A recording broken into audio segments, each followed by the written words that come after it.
नमस्कार दोस्तों। वंदे मातरम। मैं वाई के शर्मा और आप देख रहे हैं 360 डिग्री मैथ। दोस्तों, जैसा कि रेलवे ग्रुप डी का टेस्ट सीरीज हमारे यूट्यूब चैनल पर स्टार्ट हो चुका है, ठीक है। तो ये चैप्टर रेशियो एंड प्रोपोर्शनल से हम टेस्ट सीरीज स्टार्ट किए थे। तो पहला टेस्ट सीरीज हम 10 प्रश्नों का दिया था आपको, ठीक है ना। उसमें जो भी प्रश्न दिया था सर एक अच्छे लेवल का था और उससे ज़्यादा आपको एग्जाम में देखने को नहीं मिल सकता है, ठीक है। और ये टेस्ट सीरीज 2 है। तो चलिए टेस्ट सीरीज आज 2 हम देखेंगे, आगे का प्रश्न होगा और इसके बाद हमारा रेशियो चैप्टर खत्म हो जाएगा, ठीक है। और फिर हम लोग स्टार्ट करेंगे दूसरे चैप्टर, ठीक है। तो जितना जल्दी तेज़ी से मैं स्टार्ट कर रहा हूँ सर, हर चीज़ को मैं तेज़ी से लाने की कोशिश कर रहा हूँ ताकि आपको कम समय में ज़्यादा से ज़्यादा आपको हम क्वेश्चन प्रोवाइड करा सकें, ठीक है। और आप एग्ज़ाम में जा करके पूरी तरह से एकदम 100% करके आना है सर। 25 आउट ऑफ 25 आपको मैथ बना के आना है, ठीक है, छोड़ना नहीं है, ठीक है। तो चलिए आप लोग के लिए मैं मेहनत कर रहा हूँ, आप भी मेहनत से ईमानदारी से पढ़िए, ठीक है। चलिए शुरू करते हैं सर, है ना। और देखिए सर, टेस्ट सीरीज जब मैं दे रहा हूँ तो आपको एक चीज़ होना चाहिए, आपके पास क्या होना चाहिए, पेन और कॉपी दोनों अपने साथ रखिए। जब मेरा वीडियो चालू कीजिए तो कॉपी और पेन साथ में रखिए। क्यों? क्योंकि जब भी आप क्वेश्चन देखिए तो पहले आप खुद से ट्राई कीजिए, सेल्फ, ठीक है। सेल्फ ट्राई करके देखिए कि ये प्रश्न जो सर दिए हैं वो बन रहा है या नहीं बन रहा है, ठीक है ना। अगर आप बना पाते हैं तो आप, मैं गारंटी देता हूँ सर, आप 100% एकदम आप एक्यूरेट हो चुके हैं, ठीक है ना। 100% आपका तैयारी हो चुका है। आप एग्जाम में जा करके आप उसको किसी भी तरह का प्रश्न आए तो आप उसको डील कर सकते हैं, ठीक है ना। लेकिन अगर आपको थोड़ा मोड़ा भी कठिनाई होता है, अगर मान लेते हैं कि 10 प्रश्नों में अगर आप 7 प्रश्न का जवाब देते हैं फिर भी आपकी तैयारी बहुत अच्छी है। अगर आप 10 प्रश्नों में अगर आप 4 से 5 प्रश्न का जवाब दे रहे हैं तो आपको और तैयारी बढ़ाने की ज़रूरत है, ठीक है ना। तो चलिए बिल्कुल तैयारी बढ़ जाएगा सर। हमारा टेस्ट सीरीज आप देखिएगा तो आपको पूरी तरह से कंफर्टेबल हो जाइएगा एग्जाम के लिए, कोई टेंशन नहीं होगा, ठीक है।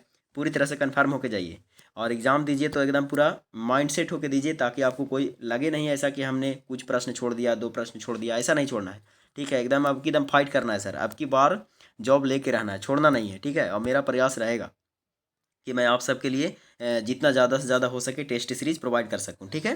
तो चलिए शुरू करेंगे सर टेस्ट सीरीज पहला। और पहला हो गया है, दूसरा शुरू करेंगे, ठीक है। और देखिए दूसरा टेस्ट सीरीज में पहला क्वेश्चन इस तरह से है, ठीक है। पहले आप ट्राई कीजिएगा, नहीं बने तो फिर देखिएगा, ठीक है, ओके। देखिए कहता है कि महेश का वेतन सुमित के वेतन से 12,000 रुपया अधिक है, ठीक है। यदि महेश तथा सुमित के वेतन का अनुपात 7:4 है तो सुमित का वेतन कितना है। देखिए मैं बता रहा हूँ सर, लेकिन बता दूंगा, लेकिन आपको बनाने का टेक्निक भी मैं समझाता चलूँगा ताकि आपको एग्जाम में कैसे करना है। मैं तो ये पढ़ा रहा हूँ तब बता रहा हूँ। थोड़ा गला फंस रहा है सर, प्रॉब्लम है, इधर मौसम का बहुत चेंजिंग हो रहा है, ठीक है ना। तो चलिए कोई दिक्कत नहीं है, मेरे हमें कष्ट हो रहा है कोई प्रॉब्लम नहीं, लेकिन आपको कष्ट नहीं होना चाहिए, ठीक है। देखिए इसमें महेश और सुमित है तो हम सुविधा के लिए महेश को एम मानते हैं और सुमित को एस मान लेते हैं। तो कहा कि इन दोनों में आय का अनुपात, जो वेतन का जो अनुपात है वो 7 अनुपात कितना है, 4। आगे कांस्टेंट टर्म पढ़िए सर। मैंने हर बार बोला है आपको कि किताब के अनुसार कांस्टेंट टर्म कुछ ना कुछ आपको देगा। कांस्टेंट टर्म कहा कि महेश का जो वेतन है वो सुमित के वेतन से 12,000 रुपया अधिक है। ये क्या कहा, किताब के अनुसार 12,000 कहा है। हम भी जरा रेशियो से समझते हैं कि महेश 7 रुपया कमाता है और सुमित 4 रुपया कमाता है, तो कितना महेश ज़्यादा कमाता है, 3 रुपया ज़्यादा कमाता है। किताब कहा 12,000 ज़्यादा कमाता है, हम लोग कहेंगे 3। और बताइए जो निकालना है उसको साइड में गुना कीजिए। कहता है सुमित का वेतन कितना है, सुमित के वेतन के लिए क्या कीजिएगा सर, 4 से गुना कीजिएगा ना, 4 से गुना कीजिए। इसको काटिए, 4 चौके 4 तिया 12 कटेंगे और 4 चौके 16 यानी कि 16,000 रुपये। कोई दिक्कत है तो बोलिए, कोई दिक्कत है नहीं ना। चलिए, लेकिन एग्जाम में ऐसे नहीं, आपको इतना बड़ा नहीं बनाना है सर। कैसे बनाना है वो भी मैं समझा देता हूँ, ठीक है। यही क्वेश्चन पढ़िए और क्वेश्चन में बनाइए। देखिए ये वेतन का अनुपात दिया हुआ है 7:4 और ये दिया हुआ गया है कि महेश का वेतन जो है सुमित के वेतन से 12,000 रुपया अधिक है। तो यही तुलना कीजिए, 12,000, ठीक है। और यहाँ से तुलना कीजिए 3, और हम लोग कहेंगे इसका सुमित का वेतन निकालना है तो 4, यहीं से काट दीजिए। 4 तिया 12 और 4 चौके 16। कोई दिक्कत है तो बोल सकते हैं, कोई दिक्कत है तो बोलिए, नहीं है दिक्कत ना। चलिए आगे बढ़ जाएँ, ओके। अगला प्रश्न देखिए, अगला प्रश्न एकदम जान लगा देना है सर। इस बार नौकरी नहीं हुआ ना तो सोच लीजिएगा, ठीक है ना। सब मिठाई लेकर के आइएगा नौकरी लेकर जल्दी जल्दी। देखिए कहता है कि ए तथा बी की आय का अनुपात बी तथा सी की आय का अनुपात 3:2 है। सोचिए सर, हमें इतना परेशानी है फिर भी हम आपके लिए लेकर के आ रहे हैं टेक्स्ट सीरीज ताकि आप अच्छे से तैयारी कर सकें, ठीक है। दोनों का रेशियो दिया गया सर कि 3:2 है, दो कंडीशन में, यानी ए रेशियो बी और बी रेशियो सी, दोनों के बारे में चर्चा कहा कि ए और बी की आय का अनुपात जो है ना वही अनुपात है किसका, तो बी अनुपात सी, बी और सी का। तदनुसार यदि ए की आय का तिहाई भाग बी की आय का चौथाई भाग से 1,000 रुपया अधिक है तो बी की आय कितनी है। ध्यान से समझिए सर, यदि आपको ये दिया गया है कि ए और बी दोनों सेम दिया गया 3:2 और ये भी दिया गया 3:2। अब यहाँ से क्या कीजिए सुविधा के लिए, ए बी सी तो निकाल ही सकते हैं यहाँ से, कोई प्रॉब्लम है नहीं ना, कोई दिक्कत है ABC निकालने में? नहीं है, बिल्कुल नहीं है, क्योंकि ABC आसानी से निकल जाएगा। इसको क्रॉस आप गुना कर सकते हैं ऐसे, तो 3 तिहाई हो जाएगा 9 और 3 दूनी हो जाएगा 6 और 2 दूनी हो जाएगा 4। यानी हम कह सकते हैं कि A/B/C का अनुपात जो हो जाएगा वो 9/6/4 हो जाएगा। अब आपको कंडीशन के अनुसार आगे प्रश्न में कहा है, क्या कहा है, ध्यान से पढ़िए। क्वेश्चन में कहा कि ए की आय का तिहाई भाग, तो ए यही है ना, तो ए इसका 1/3 लीजिएगा सर, तो बताइए कितना हो जाएगा? 3 तिहाई 9 यानी 3, 1/3 3 होगा। और कहा कि बी की आय का चौथाई भाग, तो बी का आय यही है, सॉरी बी नहीं, बी की आय का चौथाई भाग, सॉरी मिस्टेक है सर क्वेश्चन में, थोड़ा यहाँ सुधार लीजिए, ठीक है ना। यहाँ सी लिख लीजिए, सी की आय का चौथाई भाग, ओके, सुधार लिए सर, क्वेश्चन सुधार लीजिएगा, यहाँ लिख लीजिए सी की आय का चौथाई भाग, ठीक है। तो सी का आय का चौथाई भाग कीजिएगा तो 1/4 कीजिएगा सर, तो इसका हो जाएगा 1, होगा कि नहीं? 4 का 1/4 कीजिएगा तो 1 होगा।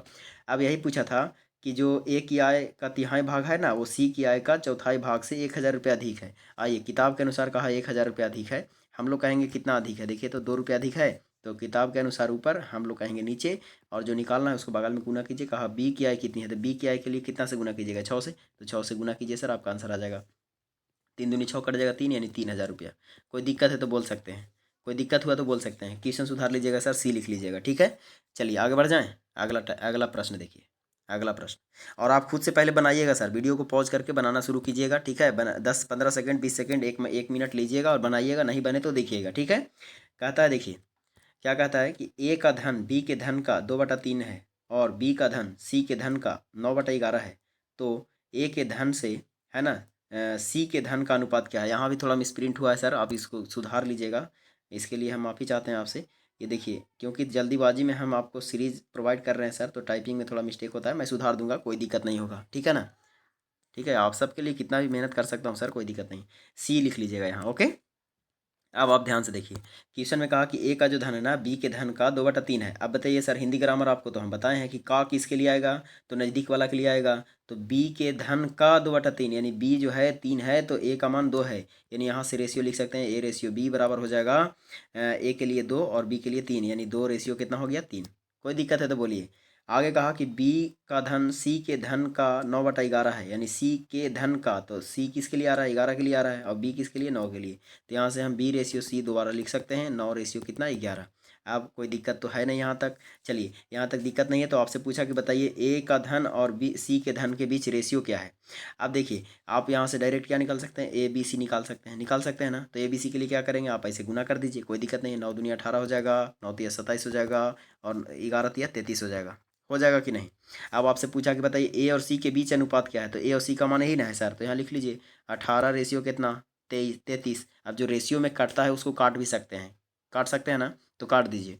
3 से कटेगा ना, तो इसको काटेगा 3 से तो कितना कटेगा? 6 तिया 18 हो जाएगा, और इसको 3 से काटेगा तो 11 तिया 33 हो जाएगा। यानी कहीं ना कहीं आपका आंसर होना चाहिए 6 रेशियो कितना? 11। तो ऑप्शन नंबर किसके बराबर होगा? सी के बराबर होगा। कोई दिक्कत है तो बोल सकते हैं, कोई दिक्कत नहीं ना। चलिए, अगर ये सीख गए तो और तेज़ी कीजिए, इसको स्क्रीनशॉट ले लीजिएगा, इसको और तेज़ी हम बता रहे हैं सर आपको, ठीक है ना। हर तरह से आपको तैयार करके भेजना है ना, तो हर तरह से आपको तैयारी करके भेजेंगे सर, छोड़ना नहीं है, एकदम लड़ाई करना है अभी, ठीक है। देखिए, मिटा देना इसको। अब आपसे क्या पूछा था सर बताइए? A/C पूछा था, तो हम यहाँ पर बी भी निकाल दिए। क्या बी निकालना ज़रूरी है? तो मैं कहूँगा कि नहीं, बी निकालना ज़रूरी नहीं है। आपसे सी पूछा है तो सी के बारे में सोचिए। तो ऐसे प्रश्नों में, ऐसे मामलों में क्या कीजिए, अगर आपको A/C पूछता है तो ध्यान दीजिए, इसको हम फिर से लिख देंगे, ठीक है। थोड़ा टाइम लीजिए सर, कोई दिक्कत नहीं। 2 रेशियो कितना था? 3, और ये था 9 रेशियो कितना? 11, ओके। अब आपसे पूछा A/C बताइए, तो A/C जब भी पूछे ना, तो डायरेक्ट आप इसी तरह इसको नीचे गुना कर दीजिए, खाली बस सामने सामने। तो 9 दूनी कितना हो जाएगा? 18, डायरेक्ट निकलेगा A/C, और ये हो जाएगा 11 तिया 33। अब आपको कम से कम उतना तो, एक कुछ तो समय बचेगा, सेकेंड, मिली सेकेंड कुछ तो बचेगा। अब इसको काट दीजिए, 6 तिया 18 कटेंगे, 11 तिया 33 कटेंगे, बताइए कुछ तो आराम मिला कि नहीं मिला?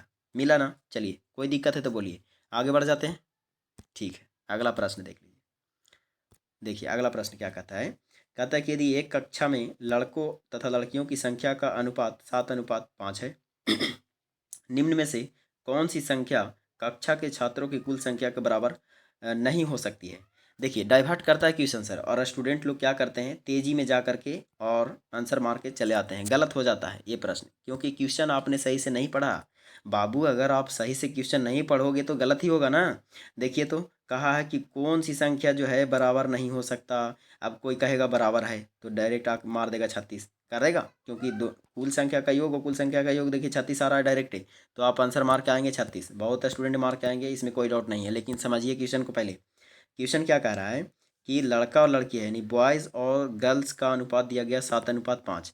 अब कहा कि बताइए निम्न में से कौन है ऐसा संख्या जो विद्यालय में छात्रों की संख्या वो नहीं हो सकता है। तो याद रखेंगे कि आपके पास चार ऑप्शन है। 36 है, देखिए मैं समझा देता हूँ। 36 है, 50 है और 60 है और कितना है 120 है ना। तो याद रखिए जब भी ऐसा प्रश्न पूछे तो कहा कि कुल संख्या नहीं हो सकता। कुल संख्या का मतलब इन दोनों को योग करना पड़ेगा। तो इन दोनों का योग कितना होगा 7 5 12। अब देखिए ध्यान से कि वही स्कूल में विद्यार्थी का संख्या नहीं होगा जिसको 12 डिवाइड नहीं किया होगा। समझ रहे हैं ना बात को, नहीं किया होगा। अगर डिवाइड कर देगा तो पूरा पूरा कट जा रहा है। इसका मतलब वो छात्र की संख्या संभव है। संभव वही छात्र की संख्या नहीं है जो कि 12 उसको डिवाइड नहीं करेगा। तब इसमें से आपको चूज करना है कि कौन सी संख्या है जिसको हम 12 जो है पूरा पूरा डिवाइड नहीं करेगा। तो देखिए 36 12 3 36 ये तो होगा नहीं। 50 कटेगा क्या, नहीं कटेगा, यानी कि 100% क्या होगा आंसर 50 होगा। आगे आप चेक कर सकते हैं, देखिए 60 कटेगा, 120 भी कटेगा, लेकिन ये सब आंसर नहीं होगा। कौन आंसर होगा 50, यानी कि आप ऑप्शन नंबर बी के बराबर होगा। ठीक है, याद रखिएगा। चलिए आगे बढ़ जाते हैं। कोई दिक्कत है तो बोलिए। नहीं दिक्कत है सर, ठीक है कोई दिक्कत नहीं है, हमको पता है। चलिए आप देखिए अगला प्रश्न देख लीजिए सर, है ना। कहता है कि ए बी बी एक्स तथा सी स्क्वायर एक जैसे अनुपात में है और इनमें कोई भी शून्य नहीं है, तो एक्स का मान ज्ञात कीजिए। देखिए रिस्ट्रिक्शन क्वेश्चन देता है, कुछ कुछ क्वेश्चन ऐसा है जो आपको फंसाता है, लगेगा कि पता ही नहीं चलेगा क्या करना है क्या नहीं करना है। तो डरना नहीं है। देखिए बहुत आसान तरीका, मतलब कहने का मतलब ये है ना कि इसका लैंग्वेज लिख रहा है कि एक जैसे अनुपात में है और साथ में कहा कि कोई शून्य नहीं है। इसका मतलब है कि जीरो को छोड़ के कोई भी अंक हो सकता है, शून्य नहीं है। ठीक है, तो जब शून्य नहीं है तो गुना भागा में कोई परिवर्तन नहीं होगा। ठीक है ना, जब शून्य रहेगा तो गुना कीजिएगा तो सबको शून्य कर देगा। जीरो ऐसा संख्या है कि जीरो में किसी भी संख्या से गुना कीजिए या कोई संख्या में गुना कर दीजिए तो वो जीरो बना देगा। तो वही कह रहा है, क्वेश्चन में समझा दिया आपको कि कोई भी संख्या लीजिए लेकिन जीरो नहीं है। ठीक है, तो यहाँ से दिया ए बी और बी सी और एक्स और सी स्क्वायर, यही संख्या है ना। कहा कि सभी एक जैसे अनुपात में है। एक जैसे अनुपात बोले तो ये अनुपात में है, ये भी अनुपात में है और ये भी अनुपात में है, लेकिन ये कौन सा अनुपात में है, प्रोपोर्शनल। यही आपको लैंग्वेज समझना है। तो मैंने आपको समझाया है सर कि यदि A ratio B ratio proportional to B ratio अगर सी है तो इंटरनल गुना बराबर क्या होता है, एक्सटर्नल गुना होता है कि नहीं होता है। तो चलिए बन गया सर आपका आंसर। यानी हम यहाँ से इंटरनल गुना बराबर क्या कर सकते हैं, इंटरनल गुना। तो हम गुना कीजिएगा तो क्या हो जाएगा, आपको एक्स का मान पूछा ना, तो हो जाएगा बी सी गुना एक्स लिख सकते हैं। और ये बाहर बाहर गुना करेंगे तो हो जाएगा ए बी और गुना क्या हो जाएगा सी। कोई दिक्कत है तो बोलिए, नहीं ना। अब जो काटता है उसको काट दीजिए। देखिए सी से सी नैहर चल जाएगा, आगे बचेगा बी से बी भी घर चल जाएगा। सॉरी सी स्क्वायर है ना सर, ये सी स्क्वायर है। ओके, तो एक सी यहाँ से चल जाएगा तो बचेगा कितना, सी, एक सी बचा हुआ है। तो एक्स बराबर हम क्या लिख सकते हैं, यहाँ से एगो ए है एगो यहाँ सी बचा हुआ है तो ए सी लिख सकते हैं ना। कोई दिक्कत है तो बोलिए, नहीं ना। चलिए मज़ा आ गया सर, मज़ा आ रहा है तो थोड़ा वीडियो को लाइक कीजिए सर, ठीक है, और लाइक और शेयर कीजिए और दोस्तों को जोड़िए, ठीक है ना। और चैनल को सब्सक्राइब करवाइए सर, जितना करवाइएगा मैं आपके लिए उतना ही मेहनत करते चला जाऊँगा। ठीक है, चलिए अगला प्रश्न देख लेते हैं सर। ठीक है, देखिए पहले आप अपना टारगेट देखिए कि आपको एकदम एग्जाम को जो भी क्वेश्चन पूछे एग्जाम में छोड़ना नहीं है। ठीक है, मैं हर बार यही आपको टारगेट दे रहा हूँ। कहता है एक बहुभुज के अंतः कोण एवं बाह्य कोण का अनुपात 2:1 है, तो बहुभुज की भुजाएं ज्ञात कीजिए। देखिए कभी कभी प्रश्न जो है ना सर अलग अलग चैप्टर से उठा करके रेशियो में डाल देता है। मैंने आपको समझाया कि रेशियो जड़ है, सभी चैप्टर में आपको इंक्लूडेड दिखाई देगा। ठीक है, तो देखिए यहाँ पर प्रश्न कहाँ से कहाँ घुमा दिया। कह रहा है कि एक बहुभुज है जिसके अंतः कोण और बाह्य कोण का अनुपात दिया गया। यानी अंतः कोण बोले तो इंटीरियर एंगल और बाह्य कोण बोले तो एक्सटीरियर एंगल। ठीक है ना, तो मैं दो फार्मूला बता देता हूँ, दोनों फार्मूले के हिसाब से ही बनेंगे और बिना फार्मूले के भी बता देता हूँ ताकि आपको कभी ऐसा नहीं लगेगा कि सर फार्मूला इस्तेमाल कर लिए और एक्स वाई जेड मान लिए वही चीज़। ठीक है, तो ऐसा नहीं होगा। देखिए कहा कि दोनों का अनुपात दिया गया है। अब बताइए सर, आपको पता होना चाहिए कि किसी भी बहुभुज के अंतः कोण का जो मान होता है वो एन इंटू टू है ना, सॉरी n-2 इंटू 180 डिग्री और बटा एन होता है ना। ये प्रत्येक अंतः कोण का मान होता है। ठीक है, और प्रत्येक बाह्य कोण का जो मान होता है वो होता है 360 डिग्री बटा एन, होता है ना। तो बताइए कि प्रत्येक अंतः कोण और बटा में हम अगर लिख देते हैं प्रत्येक बाह्य कोण, ठीक है, और इतना का रेशियो आपको पता है कितना दिया गया तो कहा कि इतना बराबर है, कितना है, इतना बराबर आपको दिया गया, कितना 2:1 का मतलब 2:1। ठीक है। अब यहाँ से आपको एन का मान निकालना था सर। एन का मान आप कैसे भी निकालिए तेज़ी से, एन से एन वो कट जाएगा। ठीक है, तो 180 और ये कट जाएगा 2 बार में, तो 300 2 बार में यहाँ कट जाएगा। ठीक है, तो बाकी आपको आगे सोल्यूशन कीजिएगा तो n-2 बराबर लिख सकते हैं। कितना लिख सकते हैं, 2 इधर चला जाएगा तो 2 दूनी हो जाएगा 4। तो n बराबर यहाँ से हो जाएगा, माइनस में 2 है तो उधर जाएगा तो क्या हो जाएगा, प्लस में, तो प्लस हो जाएगा 6। ठीक है, तो n का मान कितना आ गया, 6। यानी बहुभुज की भुजाएं जो है 6 के बराबर है, यानी ऑप्शन नंबर सी के बराबर है। ठीक है, कोई दिक्कत है तो बोलिए। ये फार्मूला से बन गया। लेकिन अगर फार्मूला याद नहीं रहे तब क्या करेंगे, क्योंकि रेशियो पढ़ रहे हैं, आपके मन में होगा सर रेशियो पढ़ा रहे हैं, जब टेस्ट सीरीज रेशियो का चल रहा है तो रेशियो से बता दीजिए। लेकिन ये भी बहुत अच्छा है, कोई प्रॉब्लम नहीं होना चाहिए। ठीक है, तेज़ी से बन गया है ना। लेकिन चलिए चेंज कर देते हैं सर, आपके लिए मैं चेंज कर दूंगा, आपके लिए तो मैं कुछ भी कर सकता हूँ। ठीक है, देखिए इसको स्क्रीनशॉट ले लिए ना, नहीं लिए तो बैक करके ले लीजिए। देखिए अभी रेशियो दिया गया, मान लेते हैं इंटीरियर, यानी इंटीरियर एंगल और एक्सटीरियर एंगल दोनों के बीच दिया गया रेशियो, 2 रेशियो कितना सर, 1 दिया गया ना। आपको कहा कि बताइए बहुभुज की संख्या बताइए, कितने बहुभुज है उसमें। ठीक है ना, यानी बहुभुज में संख्या कितना है। तो आपको पता होगा सर कि interior angle plus exterior angle, interior angle, interior angle plus, plus नहीं सॉरी सर, इंटीरियर एंगल और क्या हो रहा है कुछ, हाँ ओके। देखिए कभी कभी काम नहीं करता सर पेन, ओके हाँ ओके ठीक। देखिए इंटीरियर एंगल और एक्सटीरियर एंगल के बीच रेशियो कितना दिया, 2:1। ओके, अब आपसे पूछा था कि बताइए भुजा की संख्या कितना है उसमें। तो भुजा की संख्या निकालने के लिए हमको एक मिनिमम क्या चाहिए, कोण चाहिए। अब आपको समझाते हैं थोड़ा सा सर। देखिए इस तरह से बहुभुज का भुजा बनता चला जाएगा। तो आप ये बताइए हमको कि ये वाला होगा जो इंटीरियर एंगल कहलाता है। ठीक है ना, और इसके बाद में एक रेखा ऐसे आगे जाएगा ना, ये यही रेखा ना आगे गया होगा तो ये काटा होगा। तो ये वाला जो कोण होता है, ये वाला कोण इंटीरियर एंगल हुआ, ये वाला कोण एक्सटीरियर एंगल हुआ। ठीक है, समझ रहे हैं ना बात को। तो जब ये वाला कोण इंटीरियर है, ये एक्सटीरियर है, तो देखिए ये पूरा एंगल अगर आप देखिएगा तो कितना डिग्री बनेगा, 180 डिग्री बनेगा। तो यानी आज से याद रखिएगा कि किसी भी बहुभुज हो या कोई भी एंगल हो, तो इंटीरियर एंगल और एक्सटीरियर एंगल बराबर कितना होता है, 180 डिग्री होता है ना।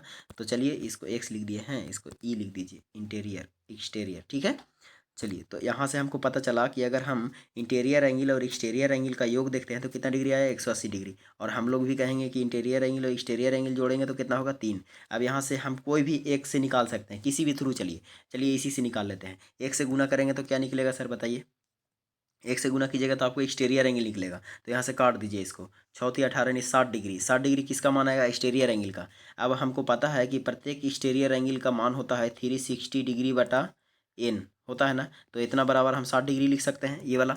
ठीक है, अब यहाँ से काट दीजिए, 0 से 0 कैंसिल हो जाएगा, 6×6 = 36, 6 यानी एन का मान यहाँ से कितना आ गया, 6 डिग्री। ठीक है, तो कहीं सॉरी 6 भुजा। ठीक है, तो कहीं से भी निकालिए, इससे भी निकाल सकते हैं, इससे भी निकाल सकते हैं। ठीक है ना, यह जो पहले बताए उससे भी निकाल सकते हैं। अब तो कोई दिक्कत नहीं होना चाहिए। चलिए आगे बढ़ जाते हैं। देखिए अगला प्रश्न देख लीजिए, है ना।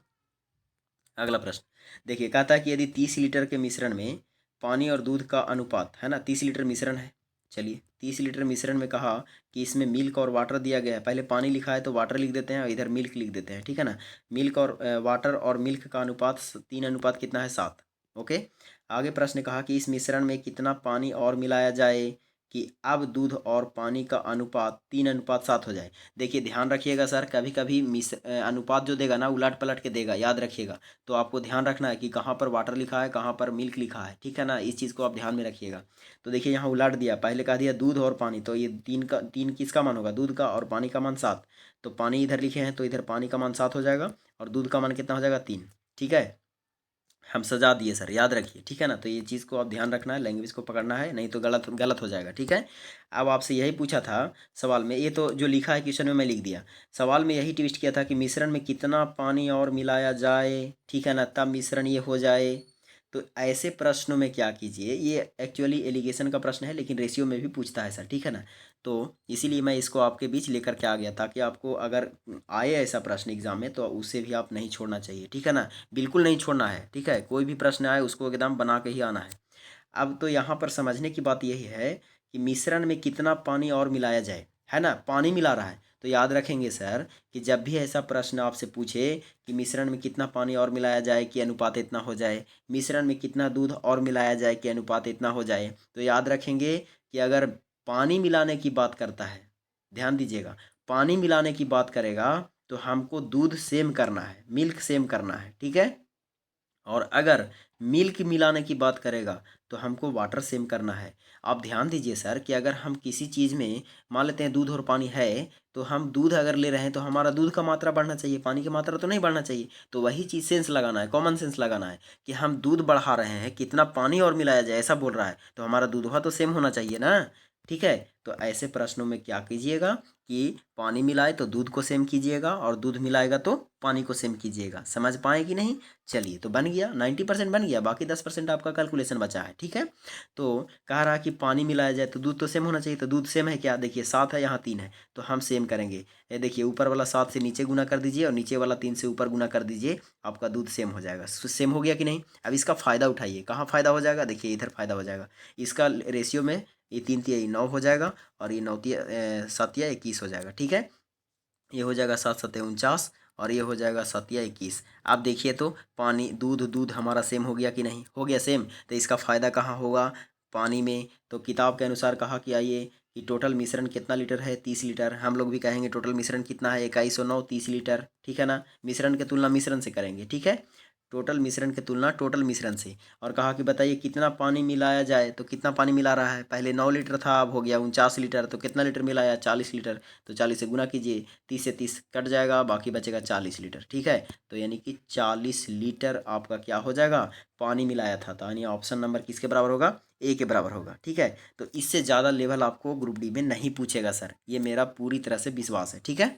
तो चलिए आगे बढ़ जाते हैं। अगला प्रश्न, कोई दिक्कत नहीं है ना? कोई दिक्कत है तो बोल सकते हैं, ठीक है। और अगर थोड़ा में कोई भी क्वेश्चन में आपको परेशानी होता है सर, तो हमें कमेंट बॉक्स में कमेंट कर दीजिए कि सर ये वाला प्रश्न इतना नंबर टाइप को हमको थोड़ा समझ में नहीं आया, या फिर नहीं आया, या फिर कोई दिक्कत है, तो हमको टाइप में कमेंट बॉक्स में कमेंट कर दीजिए, ठीक है। मैं उसको कोशिश करूँगा कि फिर से आपको समझा दूँ, कोई दिक्कत नहीं है, हम आपको 10 बार भी बताने के लिए तैयार हैं, ठीक है। देखिए अगला प्रश्न देख लीजिए। कहता है अमित और वीर की वार्षिक आय का अनुपात 3:2 है। एक अमित है, एक वीर है, ठीक है। इन दोनों के वार्षिक आय का अनुपात आपको दिया गया, कितना दिया गया? 3 कितना 2, ठीक है। आगे कहा कि उनके खर्चों का अनुपात, इधर नहीं इधर लिख दीजिए तो ज़्यादा बेहतर है। देखिए अमित और वीर, इनके आय दिया गया, ठीक है ना, आय। तो आय का अनुपात कितना है? 3 कितना 2, ओके। और कहा खर्चों का अनुपात दिया गया, यानी खर्च का मतलब एक्सपेंडिचर दिया गया है, ठीक है। कितना दिया गया? 5 रेशियो कितना 3। आगे कहा कि यदि वर्ष के अंत में प्रत्येक 1000 रुपया बचत करता है तो अमित का वार्षिक आय क्या है? अच्छा एक बात बताइए सर, प्रत्येक के लिए जहाँ शब्द इस्तेमाल कर रहा है ना, प्रत्येक के लिए जब शब्द इस्तेमाल कर दे तो ये ध्यान रखना है कि ये क्वेश्चन तुरंत गैपिंग पर चला जाएगा। किस पर चला जाएगा? गैपिंग पर। मैंने आपको समझाया था, प्रत्येक में 10 की वृद्धि किया जाए, प्रत्येक में 50 की वृद्धि किया जाए, प्रत्येक में 100 की वृद्धि किया जाए, प्रत्येक में 1000 की वृद्धि किया जाए, क्या फ़र्क पड़ता है?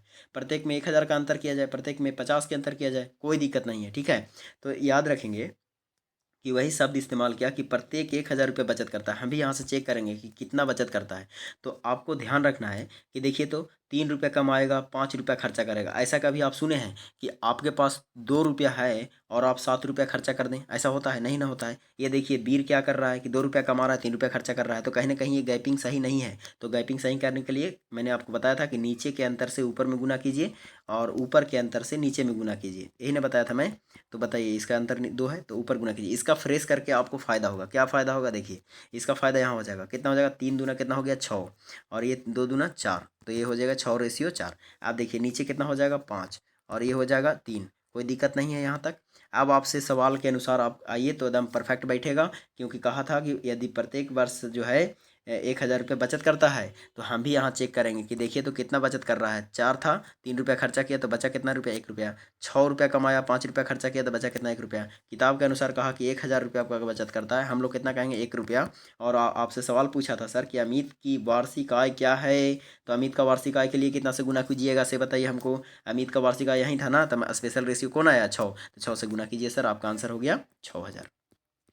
कोई दिक्कत है तो बोलिए, कोई दिक्कत नहीं ना। चलिए ऐसा प्रश्न ऑलरेडी मैं टाइप में बताया हूँ सर, ऑलरेडी प्रश्न लाया था ऐसा पहला सीरीज में, है ना। चलिए कोई दिक्कत नहीं है, अगला टाइप देख लीजिए। अगला टाइप, और जो भी हम टाइप दे रहे हैं ना सर, जो भी मतलब हम आपको क्वेश्चन सीरीज में दे रहे हैं, उससे ज़्यादा आपको लेवल मिल ही नहीं सकता है ग्रुप डी में, ठीक है ना। चलिए, और अगर मिलता भी है तो हम पूरी तरह से विश्वास के साथ कहते हैं कि अगर ये सीरीज़ देखेंगे तो इतना सीरीज़ देखने के बाद आपको कोई भी क्वेश्चन परेशानी नहीं करेगा।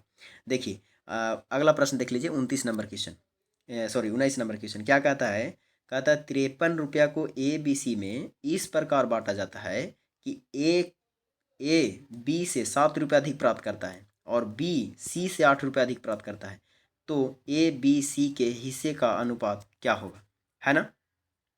समझ रहे हैं ना बात को।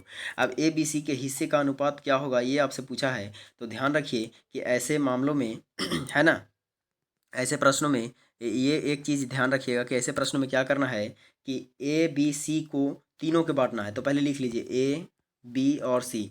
एक चीज़ मैं आपको समझाना चाहता हूँ इस प्रश्न में, ठीक है ना, क्योंकि मैंने आपको बताया था कि जब भी कोई प्रश्न मैं आपको बताऊंगा तो उसके आगे पीछे जो भी समस्या आने वाला होगा या आगे पीछे जो चेंज करने वाला होगा उसको भी हम आपको शेयर करेंगे, ताकि अगर वैसा प्रश्न भी आए तो कोई दिक्कत नहीं हो, ठीक है। अगर मैं आपको ये कहूँ कि 100 रुपया है, पहले समझ लीजिए, कहानी समझ लीजिए, है ना थोड़ी सी। 100 रुपया है और ए और बी दो व्यक्ति को देना है। ए ओ के 5 रुपया कम, ए ओ के 5 रुपया बेसी देना है। तो आप क्या करेंगे, ए ओ के 5 रुपया कम, ए ओ के 5 रुपया बेसी, मान लेते हैं कि ए को 5 रुपया बेसी देना है और ए ओ के 5 रुपया कम देना है बी को, ठीक है। तो यहाँ पर आपको समस्या हो जाएगा, क्या हो जाएगा कि आप कोशिश करने लगेंगे कि ए ओ के 45 देते हैं, नहीं तो इसको ज़्यादा दे रहे हैं तो इसको ज़्यादा दे दीजिए। कहेंगे कि ए ओ के 55 दे दीजिए सर, ए ओ के 45 दे दीजिए। तो देखिए, तो ए ओ के 55 दे रहे हैं, ए ओ को 45 दे रहे हैं, तो इसका मतलब 5 रुपये ज़्यादा नहीं दे रहे हैं, इसको 10 रुपये ज़्यादा दे रहे हैं। देख लीजिए ध्यान से, दे रहे हैं ना 10 रुपया। तो यही चीज़ समस्या होता है, सब पूछा जाता है, कई लोग पूछ देता है ना। तो आपको ये पकड़ना है। इसको बताने का मेरा तात्पर्य यही था कि आपको ध्यान रखना है। कैसे, देखिए, जैसे आपको 100 रुपया देना है, दो व्यक्ति में ए को 5 रुपया बेसी देना है, तो ध्यान रखिए जो व्यक्ति 5 रुपया बेसी ले रहा है ना उसको पहले दे दीजिए। तो 5 रुपया अगर इसको आप दे देते हैं तो बचा कितना रुपया, 95 रुपया। और 95 रुपया में 2 भाग बांट दीजिए और दोनों को बराबर बराबर दे दीजिए। समझ रहे हैं ना बात को। तो 95 को 2 भाग में बांटिएगा तो 47.5 हो जाएगा। 47.5 रुपये इसको मिलेगा, 47.5 रुपये इसको मिलेगा और 47.5 रुपये इसको मिलेगा। अब 5 रुपये इसको दिए थे तो 5 रुपये इसको ऐड कर दीजिए, तो कितना हो जाएगा 47 52, यानी 52.5 इसको मिलेगा और 47.5 रुपये इसको मिलेगा। अब देखिए दोनों में अंतर कितना का है, 5 रुपये का अंतर है ना।